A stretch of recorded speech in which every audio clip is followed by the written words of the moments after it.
So, hi guys! Para makatulong tayo sa ating kapwa content creator na meron na silang mga ads sa kanilang reels, sa kanilang long form video, ayan. So, para makatulong tayo sa kanila, kailangan tapusin natin yung video na pinapanood natin.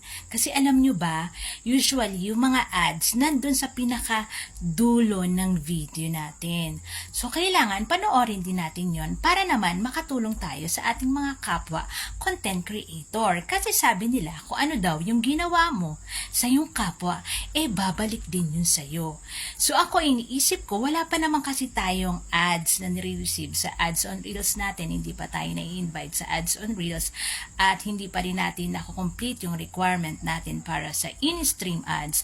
So, meron na akong na kapwa content creator ko, yung mga followers ko din, at saka yung mga pina-follow ko din. Meron na silang ads on reels. So, para makatulong ako sa kanila, pinapanood ko yung video nila, yung buo, kasama yung ads nila.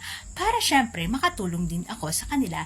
At in time, halimbawa, meron na rin akong ads on Reels. Wow, sana, no? Sana meron na rin tayo nun.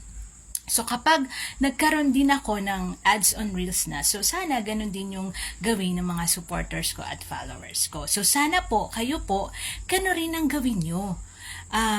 Yun yung maitutulong natin sa kapwa content creator natin. Kasi syempre, yun naman talaga yung gusto natin, makatulong. So, yun ang gawin nyo. Nang sa ganon, yung magandang nagawa nyo, hindi naman tayo nag-i-expect, pero sabi nila kung ano yung tinanim mo, yun ang aanihin mo. So, kung nagtanim ka ng kabutihan, kabutihan din ang aanihin mo.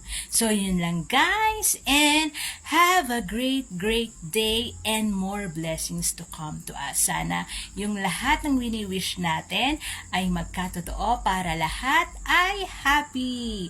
So, please follow for more and share na rin po ang video na to. Bye-bye!